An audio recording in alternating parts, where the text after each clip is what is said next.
하나님 말씀을 한번 보겠습니다. 사도행전 16장 27절에서 34절까지의 말씀입니다. 사도행전 16장 27절에서 34절까지의 말씀입니다. 한 절씩 돌아가며 교독하겠습니다. 27절을 제가 먼저 읽습니다. 간수가 자다가 깨어 옥문들이 열린 것을 보고 죄수들이 도망한 줄 생각하고 칼을 빼어 자결하려 하거늘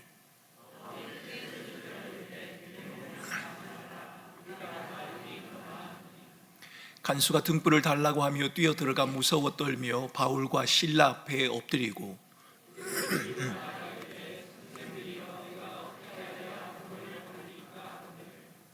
이르되 주 예수를 믿으라. 그리하면 너와 내 집이 구원을 받으리라 하고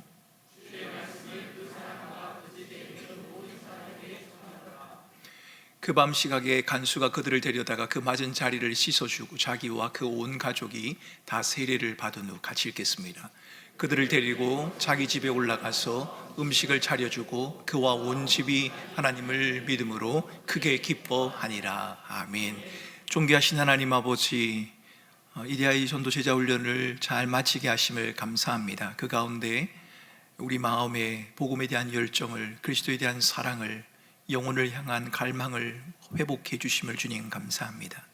하나님, 우리 마음 가운데 그리스도께서 우리에게 베푸신 그 사랑과 은혜가 식어지지 않도록 주거룩한 성령 하나님, 우리의 마음과 생각을 다스리시고 인도하여 주옵소서.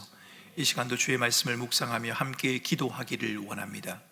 우리에게 주시고자 하셨던 그 구원이 무엇인지, 그 구원이 어떻게 이루어지는 것인지 주의 말씀을 풀어 우리에게 가르쳐 주시고 그 말씀을 따라 기도하는 밤이 되게 하여 주옵소서. 감사하며 예수님 이름으로 기도합니다. 아멘. 여러분, 저도 TV를 통해서 처음 보는 운동 경기가 하나 있었는데 여러분도 아시겠습니다. 이 컬링이라고 하는 경기입니다. 컬링이라는 경기, 4명이 한 팀이 되어서 얼음 경기장 위에서 둥글고 넓적한 돌을 미끄러뜨리는 겁니다. 저는 정말 처음 봤습니다. 저런 경기가 있구나라는 생각을 하게 됐는데요. 여러분, 그 경기를 보면 선수들이 이렇게 볼을 몰고 가는 사람이 있고 앞에서 이렇게 볼이 잘 갈 수 있도록 얼음 바닥을 이렇게 문질러 주는 사람이 있는데 그 선수들 사이에 주고받는 한마디 단어가 있습니다. 여러분, 무슨 단어인지 아십니까? 그 컬링 경기를 보면 이 단어를 자주 사용합니다. 예, 헐이라고 하는 단어입니다. 헐. 그래서 제가 들으면 저 말이 무슨 말이지? 이 헐이라는 말은 우리 청년들이, 우리 아이들이, 중고등부 아이들이 사용하는 헐이라고 하는 뜻은 뭐 실망이나 당황이나 아니면 놀라움이나 표현하는 단어가 헐이지 않습니까? 왜 저기서 헐이라고 하지? 헐, 뭐 이 나라 사람도 헐이라고 하고 저 나라 사람도 헐이라고 하고 저게 도대체 무슨 뜻인가라는 생각을 하게 됐습니다. 그런데 그 말이 서둘러서 해라, 빨리 하라 라고 하는 hurry라고 하는 말을 줄여서 그렇게 한다는 것을 저는 뒤늦게 알게 되었습니다. 들리는 글자와 그 가진 의미가 분명히 달랐다는 겁니다. 여러분, 구원이 무엇입니까? 구원도 들리는 소리가 있습니다. 구원. 그런데 그 의미가 무엇입니까? 구원이 무엇이기 때문에 우리가 예수 그리스도를 전하는 것입니까? 구원이 무엇이기 때문에 우리가 예수 그리스도를 믿고 따르는 것입니까? 구원이라고 하는 문자적인 의미, 그것은 어려움이나 위험에 빠진 사람을 구하는 겁니다. 어려움에 빠져 있든지 위험에 있는 그 사람을 구하는 겁니다. 사람이 처한 환경과 상황에 따라 그 의미가 달라질 수 있겠죠. 불이 난 집에 있는 사람은, 연기를 마시고 있는 그 사람은 그 사람을 그거에서 빨리 건져내는 것, 더 이상 연기를 마시지 않고 화재의 위험에 노출되어 있지 않도록 하는 것이 구원일 겁니다. 물에 빠진 사람은 빨리 건져주는 것이 구원이겠지요. 같은 구원이라는 단어를 사용하고 있지만 그 사람이 처한 형편과 상황에 따라서 그 구원의 의미는 좀 달라질 수 있습니다. 그렇다면 성경이 말하는 구원 무엇입니까? 마태복음 1장 21절에 이런 말이 나옵니다. 아들을 낳으리니 그 이름을 예수라 하라. 이는 자기 백성을 그들의 죄에서 구원할 자이니라 라고 말합니다. 성경이 말하는 구원은 자기 백성의 죄를 용서하고 죄에서 구원함을 받는 것, 건져냄을 받는 것, 여러분, 이것을 구원이라고 그렇게 말합니다. 성경은 이 세상에 있는 모든 사람이 죄인이다 라고 그렇게 말을 하지요. 우리가 나쁜 짓을 했기 때문에 죄인이 아니라 죄인이기 때문에 죄를 범한다 라고 말합니다. 성경이 모든 사람을 죄인이라고 말할 때 그것은 우리가 생각하는 죄인, 죄라는 단어의 의미와는 좀 차이가 있습니다. 물론 윤리적이고 도덕적인 행위에서 벗어나는 것, 이것을 우리는 죄라고 말하고, 그렇게 행위를 한 사람을 우리는 죄인이라고도 말할 수 있습니다. 그러나 성경이 말하는 죄인은 그 의미와는 조금 차이가 있습니다. 성경은 모든 사람이 죄인이라고 말합니다. 선하게 사는 사람도, 흔히 말하기를 이 사람은 법이 없어도 살 수 있는 사람이에요 라고 하는 그 사람도 성경은 죄인이다 라고 그렇게 말합니다. 실제적으로 실증법을 한 번도 어긴 적이 없는 사람이라고 해도 성경은 죄인이다 그렇게 말을 합니다. 왜 성경이 그렇게 말하는 것입니까? 죄의 의미가 분명히 다르기 때문입니다. 우리가 이해하고 있는 죄와 성경이 말하는 죄의 의미가 다릅니다. 성경은 무엇을 죄라고 말합니까? 하나님을 떠난 인간의 상태, 이것을 성경은 죄요, 죄인이라고 부르는 겁니다. 하나님을 떠나 있는 상태, 하나님을 떠나 있는 상태를 보여주는 성경에 몇 가지 분명한 예가 있습니다. 먼저 아담과 하와를 한번 생각해 보십시오. 뱀이 와서 하와를 유혹합니다. 그런데 뭐라고 말합니까? 하나님이 여기 있는 거 모두 먹지 말라고 하더냐? 아닙니다, 다 먹어도 됩니다. 그러나 가운데 있는 것은 먹지도 말고 만지지도 말라고 했습니다. 있지도 않는 말을 좀 보태기는 했지요. 그때 뱀이 말합니다. 너희가 그것을 먹으면 하나님처럼 되어서 선과 악을 분별하게 될 것이다. 무슨 말입니까? 선과 악의 기준을 하나님이 가지고 있는데 그 가진 하나님의 기준을 하와 당신이 가질 수 있다는 겁니다. 내가 하나님처럼 행할 수 있다는 거죠. 선과 악의 절대적인 기준을 하나님이 평가하는 것이 아니라 내가 판단한다는 겁니다. 하나님이 선이요 악이다 라고 말하는 것이 내 삶에 있어서 선과 악이 아니라 내가 선이라고 하면 그것이 선이고 내가 악이라고 하면 그게 악이라는 것입니다. 여러분, 이것이 바로 죄인의 모습이요, 성경이 말하는 죄의 실체입니다.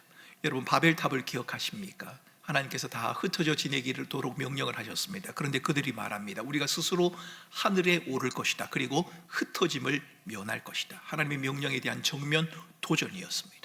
스스로 하나님의 자리에 이를 수 있다고 생각하는 그 교만, 그것을 성경은 죄요, 죄인의 상태라고 말합니다.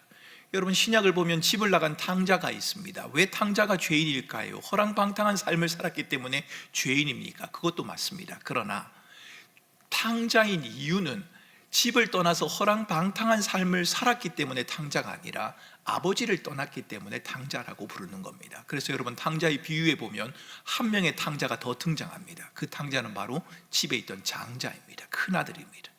그 큰아들이 아버지와 함께 머물고 있었지만 그 아버지 하나님의 뜻을 제대로 이해하지 못하고 아버지의 마음을 이해하지 못한 채 자기의 생각을 앞세우고 있지 않습니까? 돌아온 아들로 인해서 기뻐하는 그 모습을 바라보면서 나는 단 하나도 아빠가 베풀어 준 것이 없는데 집을 나갔다 온 이 아들에게는 왜 이렇게 해줍니까? 라고 불평을 하지 않습니까? 그도 역시 탕자라는 겁니다. 아버지를 떠나 있는 상태, 성경은 그것을 죄요, 죄인의 상태라고 말합니다. 여러분, 성경은 하나님을 떠난 인간의 모습, 그것을 죄요, 죄인이라고 말합니다. 어떤 나쁜 행위를 했기 때문에 죄요, 죄인이라고 말하는 것이 아니라 하나님을 떠나 스스로 하나님 행세를 하려고 하기 때문에 성경은 죄요, 죄인이라고 그렇게 말하는 겁니다. 성경이 우리를 죄인이라고 부르는 이유가 무엇입니까? 하나님을 떠나 있기 때문이기도 하지만 영원하지 않은 것을 마치 영원한 것처럼 생각하기 때문에 성경은 죄인이라고 그렇게 말하는 겁니다.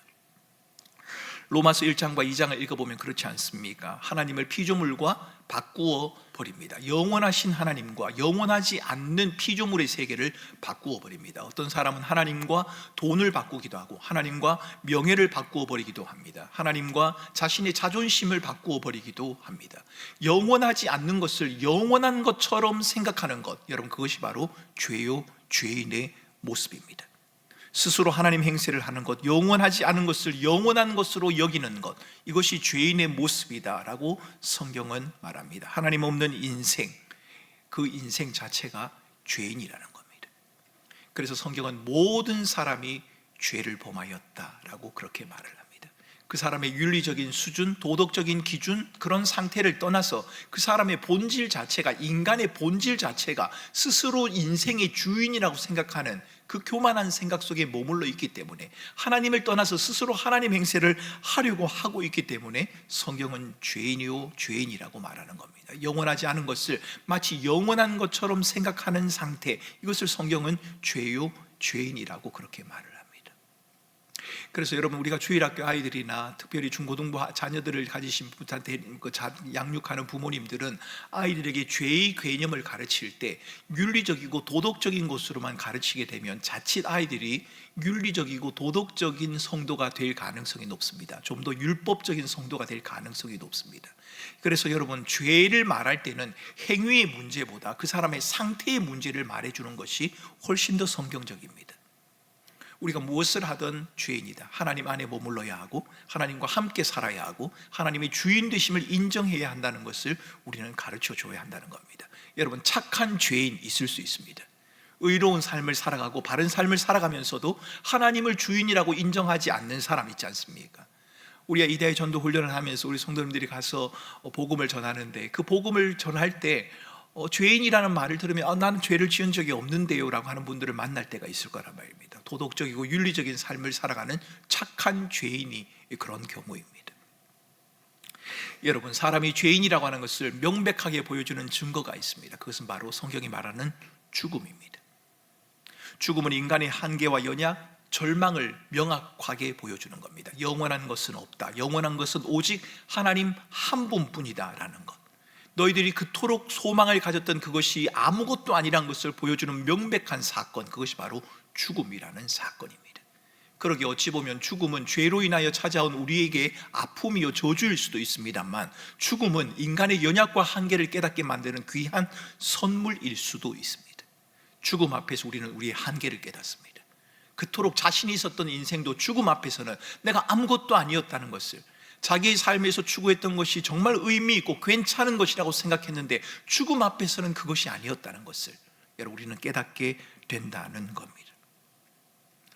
여러분, 바울과 실라가 설교하던 당시에도 많은 사람들은 당신들은 죄인이다라고 하는 말을 별로 듣고 싶지 않았습니다.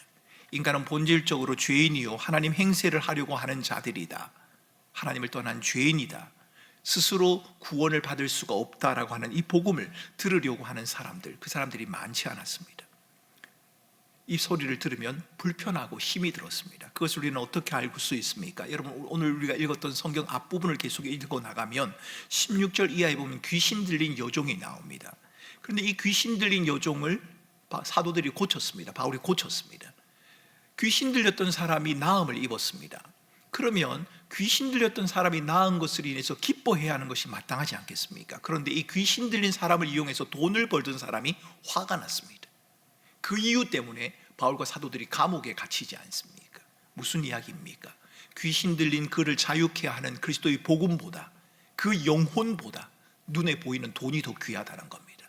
로마서에서 말하는 것처럼 영원하신 하나님을 썩어질 피조물과 바꾸어 버린 상태, 전형적인 죄와 죄인의 모습을 보여주는 장면이 바로 귀신 들린 여인을, 귀신 들린 종을 고쳐주는, 그 사람을 두고 화를 내고 있는, 그 사람을 인해서 분노하고 있는 그 사람들의 모습, 그 모습이 바로 우리에게 죄가 무엇인지, 죄인이 무엇인지를 분명하게 보여주고 있다는 것입니다.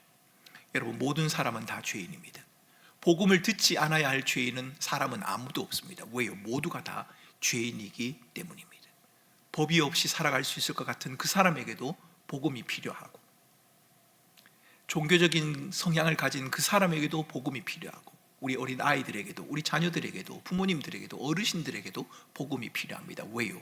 본질적으로 인간은 하나님을 떠나 있기 때문에 그런 것입니다. 그런 죄인들을 향하여 오늘 성경은 이렇게 말합니다. 주 예수를 믿으라. 그리하면 너와 내 집이 구원을 얻으리라. 주 예수를 믿으라. 그리하면 너와 내 집이 구원을 얻으리라. 여러분, 이 말씀을 여러분들은 어떻게 해석을 하십니까? 집에 대표되는 한 사람만 믿으면 그 집 전체가 구원을 얻을 것이다. 그러면 얼마나 좋겠습니까? 집 식구 가운데 가장 시간이 많고 여유가 있는 사람만 주일날 계속 교회 오면 될 것 아닙니까? 나머지 사람들은 아니면 순번제로 오셔도 괜찮을 것 아닙니까? 예수를 믿는 것도 집안 식구 가운데 한 사람만 믿으면 주 예수를 믿으라 그리하면 너와 내 집이 구원을 얻을 것이다. 그 약속의 말씀이 실제로 대표 가운데 한 사람만 믿으면 된다는 것이라면 우리는 그렇게 하면 예수를 좀 쉽게 믿을 수 있지 않겠습니까? 주 예수를 믿어라 그리하면 너와 내 집이 구원을 얻으리라. 이 말이 도대체 무슨 의미입니까? 여러분, 이 본문의 의미를 우리는 오해하지 말아야 합니다. 식구 가운데 한 사람만 믿으면 덤으로 나머지 식구들도 다 예수를 믿지 않아도 구원을 받는다라고 하는 그 말이 아닙니다. 주 예수를 믿으라 그리하면 너와 내 집이 구원을 얻으리라 라고 하는 이 말씀은 모든 가족에게 구원이 필요하다는 사실을 우리에게 말해주고 있는 겁니다. 여러분, 가족 가운데 구원받지 않아도 되는 사람은 아무도 없습니다. 모두가 다 구원의 대상자입니다. 왜요? 모든 사람이 죄를 범하였음에 하나님의 영광에 이르지 못하더니. 오늘 밤 우리가 함께 기도할 것입니다만 여러분의 가족 가운데 구원의 대상자가 아닌 사람은 아무도 없습니다. 예수 그리스도를 전하고 들어야 할 사람, 모든 가족이 그러해야 한다는 겁니다. 어린아이도 어른도 남편도 아내도 우리 할아버지도 할머니도 모두에게 구원이 필요하다고 말합니다. 구원이 필요하지 않는 사람은 아무도 없습니다. 오늘 본문 앞에 나오는 가장 심각해 보이는 그 순간에 놓인 간수, 여러분, 옥문이 열리고 간수가 사람이 도망갈, 죄를 지니 도망갈 것 같은 그 상황 속에서 간수가 얼마나 놀랐겠습니까? 그 책임의 문책을 받아야 하는 그 부분 때문에 굉장히 놀랍고 당황하지 않았겠습니까? 그런데 그 사람에게도 구원이 필요하다는 겁니다. 내가 어떻게 하여야 구원을 얻으리까? 라고 묻는 그 사람에게도, 아니 그 사람의 가족에게도 구원이 필요하다는 말씀을 바울은 지금 하고 있는 겁니다. 여러분, 성경은 아니지만 예수님 당시에 최고의 선생 랍비로 불렀던 힐렐이라고 하는 사람이 있는데 그 사람의 말을 빌려보면 이렇게 이야기를 합니다. 유대인 부모들아, 하늘나라에 가면 하나님께서 내가 너에게 맡겨준 자녀들은 어떻게 하고 왔느냐라고 꼭 물을 것이니 자녀로 하여금 하나님의 자녀가 되어 그분만 사랑하고 그분만 섬길 수 있도록 최선을 다해 가르쳐야 한다. 여러분, 성경에 나오는 말은 아닙니다. 힐렐의 말입니다. 그런데 이 말은 일리가 있습니다. 부모들은 자녀들에게도 구원의 은혜가 필요하다는 사실을 간과하지 말아야 합니다. 여러분, 우리 자녀들에게도 구원이 필요합니다. 우리는 사랑의 목적이 자기 충족이라는 시대를 살아가고 있지 않습니까? 더 이상 자신의 희생을 행복이라고 여기지 않습니다. 누군가를 위해 수고하고 힘쓰고 애쓰는 것을 사랑이요 희생이라고 생각하지 않습니다. 그 사람이 좋아하고 기뻐할 만한 것을 해주는 것이 행복의 길이라고 우리는 생각한단 말입니다. 그런데 성경은 우리에게 말하기를 죄인으로 불리는, 아니 죄인인 우리 모두에게 하나님의 복음, 하나님의 사랑을 전해야 한다고, 내가 돌보며 살펴야 하는 가족들과 이웃 그들 모두에게 하나님의 사랑, 예수 그리스도의 복음을 전해야 한다라고 그렇게 말하고 있는 겁니다. 주 예수를 믿으라 그리하면 너와 내 집이 구원을 얻을 것이다. 이것은 공식을 말하는 것이 아니라 너와 너희 집에 있는 모든 식솔들이, 가족들이 구원의 대상이 맞다라고 하는 사실을 우리에게 말하고 있습니다. 그래서 여러분, 우리의 가족들에게 복음을 전하는 일에 힘을 써야 합니다. 오늘 이디야의 수료식을 하면서 이디야에 참여했던 우리 구성원들이 앞에서 했던 내용들 가운데 그 내용이 있지 않았습니까? 영상에도 나왔습니다만 전도의 결과는 우리의 것이 아닙니다. 구원은 우리에게 속한 게 아니지 않습니까? 구원은 하나님 그분에게 속해 있습니다.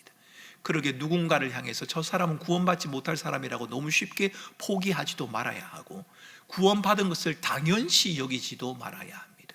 구원받은 백성들은 나의 구원이 과연 정당하고 옳은 것인가에 대해서 자기를 끊임없이 점검하고, 바울이 고린도 교회를 향해서 말했던 것처럼 두렵고 떨리는 마음으로 자기를 살피는 일을 계속해 나가야 합니다. 뿐만 아니라 그리스도의 복음을 받아들이지 않는 사람, 믿지 않는 사람들에게는 저 사람은 내가 아무리 복음을 전해도, 아니 누가 복음을 전해도 믿지 못할 사람이다라고 단정하지 말고, 추수할 때가 되어진 그때에 추수할 곡식은 많지만 추수할 일꾼이 부족하니 일꾼을 보내달라고 주님이 말씀하신 것 아닙니까? 그러게 그 일꾼이 되어 추수하는 일을 우리는 부지런히 해나가야 한다는 겁니다. 여러분이 복음을 전했을 때 거절했던 그 사람이 다른 사람을 통해서 복음을 받아들일 수 있습니다. 아니 싫어요, 나는 그게 아니라고 생각해요 라고 했던 사람이 뒤돌아서서 사실은 그게 맞는데 라고 마음에 그런 느낌을 받을 수 있다는 말입니다. 구원은 하나님에게 속한 것입니다. 주 예수를 믿으라. 그리하면 너와 내 집이 구원을 얻을 것이다. 우리 집안에 있는 모든 식솔들이 구원의 대상이요 그리스도의 복음을 들어야 할 자들이라는 사실, 여러분 이 사실을 여러분 잊지 마시기 바랍니다. 주 예수를 믿으라. 그리하면 너와 내 집이 구원을 얻을 것이다. 여러분 이 말이 가지고 있는 또 다른 의미가 하나 있습니다. 주 예수를 믿으라. 그리하면 너와 내 집이 구원을 얻으리라는 이 바울의 말 속에는 하나님의 언약의 신실함이 포함되어져 있습니다. 여러분 언약이라고 하는 말이 성경에는 굉장히 중요하게 사용되어지는 비중 있는 단어입니다. 하나님이 아브라함을 부르셨습니다. 아브라함과 언약을 맺으셨습니다. 내가 너로 복의 근원이 되게 하겠다고. 그리고 너로 인해서 많은 족속들이 태어나고 생존하고 번성하게 될 것이다 라고 말했습니다. 그런데 여러분 아브라함은 그렇게 많은 자손을 보지 못했습니다. 하지만 하나님이 그 약속은 아브라함을 통해서 이루어지지 않은 것처럼 보였습니다. 아브라함의 하나님, 이삭의 하나님, 야곱의 하나님, 다윗의 하나님, 우리가 믿는 믿음의 선배들을 통하여 결국 신약에 나타난 예수 그리스도 그분을 통하여 열방 족속들이 그리스도에게로 돌아오는 하나님의 약속이 이루어지는 놀라운 사건이 이루어졌다는 겁니다. 주 예수를 믿으라. 그리하면 너와 내 집이 구원을 얻을 것이다. 이것은 신실한 언약의 자손을 통해서 하나님의 계획을 이루어 가시겠다는 하나님의 뜨거운 소망과 의지를 우리에게 보여주고 있는 겁니다. 여러분 우리가 전하는 그 복음을 통해서 하나님의 약속이 이루어진다는 사실, 여러분 이것을 잊지 마셔야 합니다. 나는 한 사람에게 복음을 전했을 뿐입니다. 그런데 그 한 사람에게 복음을 전한 그 행위를 통해서 하나님께서 아브라함을 통해서 약속하셨던 예수 그리스도를 통해 완성되었던 그 구원의 언약이, 구원의 약속이 여러분 이 땅 가운데 이루어진다는 말입니다. 우리 자신을 통해서 그 일을 이루어 가겠다라고 주님은 말씀하고 계십니다. 여러분 옥문이 열리고 땅이 흔들리는 것, 여러분 그것 분명한 기적이 맞습니다. 그런데 더 큰 기적이 무엇입니까? 그것은 구원받지 못할 것 같았던 그 사람이 구원받은 백성으로 하나님의 자녀로 살아가는 사람이 변화하는 것, 여러분 이것이 더 크고 놀라운 기적이라는 말입니다. 그러기에 여러분 전도는 하나님이 행하시는 기적에 참여하는 행위입니다. 우리는 기적을 일으킬 만한 능력이 없습니다. 그런데 그 기적을 행하시는 하나님의 놀라운 영광에 우리로 하여금 참여하게 하나님이 하신다라고 말씀을 하십니다. 여러분은 그 일을 하신 것이고 우리는 또한 그 일을 하게 될 것입니다. 주 예수를 믿으라. 그리하면 너와 내 집이 구원을 얻으리라. 달리 말하면 구원에서 벗어나는 사람은 아무도 없다라는 말이고, 그 구원은 너희가 이루는 것이 아니라 언약을 주신 신실하신 하나님, 그 하나님의 신실하심을 통해 이루어 갈 것이니 너희는 그 영광스러운 하나님의 일하심에 함께 참여하자라고 주님은 우리에게 말씀하고 계신 것입니다. 그 영광스러운 하나님의 부르심에 저와 여러분들이 아멘으로 응답하며 나갈 수 있으면 좋겠습니다. 전도는 단순히 교인 하나를 늘리는 것도 아니고 또 한 사람을 교회에 나오게 하는 그런 방편인 것도 아닙니다. 전도는 하나님이 행하시는 놀라운 기적, 도무지 변하지 않을 것 같았던 죄와 죽음의 절망 앞에 서 있던 그 사람을 기적적으로 변화시키시는 하나님의 놀라운 일, 놀라운 행하심에 우리가 함께 참여하는 것이다. 여러분 이것을 여러분들이 잊지 마시기 바랍니다. 오늘 밤 우리는 주 예수를 믿으라. 그리하면 너와 내 집이 구원을 얻을 것이다 라고 하는 이 말씀을 붙들고 함께 기도하게 될 것입니다. 오늘 밤은 특별히 전도와 구원과 선교에 대한 기도 제목을 가지고 함께 기도하기를 원합니다. 왜요? 하나님께서 우리에게 구원을 베푸셨던 것처럼 그 구원의 복음을 우리를 통해 또한 전하기를 원하시기 때문입니다. 전하는 사람이 없으면 들을 수가 없겠지요. 보내짐을 받은 사람이 없으면 전할 수가 없겠지요. 보내신 하나님이 계시기 때문에, 그분이 우리를 보내셨기 때문에 우리는 그리스도의 복음을 함께 전하는 것입니다.